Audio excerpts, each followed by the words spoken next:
This video is simply meant to report on the news and give some insight on the situation. Thank you. Hi guys, welcome to my channel. I'm your host Dr. Sanay, and today I thought of saying something about the bullying that goes on in school and sharing some ideas with you guys. Recently I read this report about a third grade student at a public school in Cincinnati, Ohio, who was the victim of 12 violent bullying incidents that began when he was a first grader until his death 2 years later. He was punched, kicked and hit daily. When he tried to defend himself one or two of the occasions, he was threatened with more punches. Guys, the physical injuries sustained by the 8-year-old included the loss of 2 front teeth, a bloody nose and lip, and a thumb injury. I know what you're thinking, guys. Where are the school authorities? And what are they doing about these terrible incidents? I read in the report that after the bloody nose and lip incident, the child was treated by the school nurse. Although the school had stated that they left voice messages with the victim's mother after the other incidents, she denied ever receiving them. In addition, there is also the information that the school did contact her after one of the incidents. The mother asked to see the video of the altercation. Her request had been denied. Another incident occurred 2 days before the little boy's passing away. When the boy had walked into the bathroom, a bully attacked him until the boy fell to the floor unconscious. It was said in the report that at least a dozen students passed through the bathroom after his falls, taunting and kicking him as they entered and left the bathroom. The boy did not tell his mother about this attack. At home, he experienced stomach pain, nausea and vomiting. When he returned to school, he was attacked once again. He told one of the teachers, but nothing was done. The boy came home after school and took his own life. It is such a pity, guys, that so much of it seems to go ignored by authorities, and most of the young victims' confidence, their grades, their self-esteem, their physical and mental health are being affected by school bullies. Authorities of some schools boast about their zero tolerance policy for bullying. How many of these people mean it? Let's see.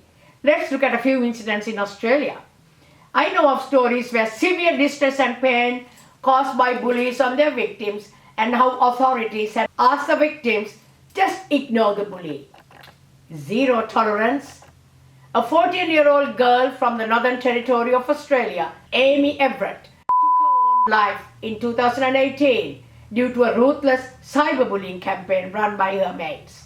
Her mother, Kate, expressed her utter disappointment at the school's indifference towards the suffering of her child.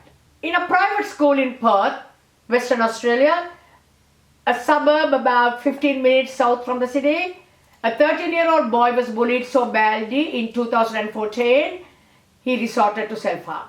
He was suicidal and then spent many months in a mental health facility. Thank God the parents intervened and saved his life. However, his education was disrupted. He left school in mid-year 10 in 2014 or 2015. The bullies saw to it that the victim's education would be brought to a halt. The power of bullies. The power of bullies. A witness told me personally that the bullies had seemed like a pack of wild wolves, snarling, showing their yellow teeth when mocking this particular victim. The witness also said that the school authorities were informed many times by the parents, but nothing effective was done. The school authorities covered it all up in spite of a leading children's hospital staff and their psychologists having organized repeated meetings with the school. This is what is happening, guys, with the zero tolerance for bullying policy in schools. Parents who believe every word school authorities say should open their eyes and ears and brains to the fact that most of these people do not care. Do these authorities ever think, this is somebody's precious child, I must intervene? Guys, more often than not, they do not. Most schools, or all, I don't know, do nothing much about a kid that gets bullied. In the 9 News of 26 October 2018, the viewers saw the story of our 10-year-old Amber June, who suffers from a string of medical conditions, was seriously bullied at a private school in suburban Perth, Western Australia. In one instance, a skipping rope was allegedly used to hang her by her neck from a tree at the school. Amber has since changed schools, but her mum says the incident had damaged her esophagus and she started vomiting blood.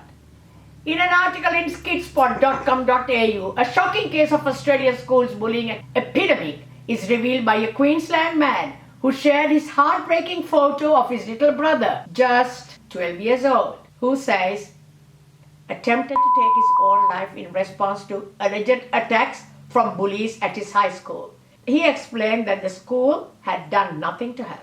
I also read the story of Stuart McGregor published in news.com.au on 2nd August 2013, where he talks about his sad, miserable school days where he was bullied at school in a suburban high school in Newcastle, New South Wales, Australia.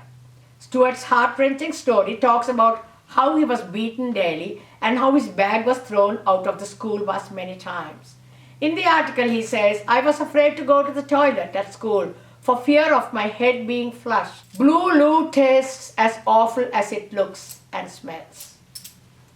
These are his words. Guys, these bullying monsters are still at large. They are there in almost every school.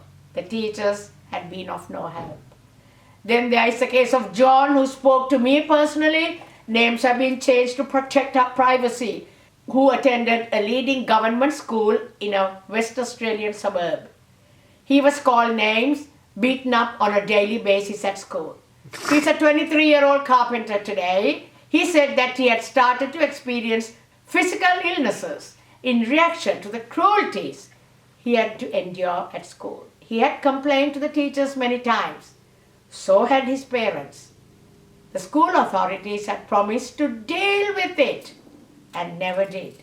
John is suffering from headaches, irritable bowel syndrome, and chest pain, all of which were supposed to be stress-related. I have recently been diagnosed with post-traumatic stress disorder, PTSD. I still have flashbacks. I'm seeing a therapist, he said to me. And the school did nothing to help him. Are we surprised? Guys, that's it from me tonight. Bye for now.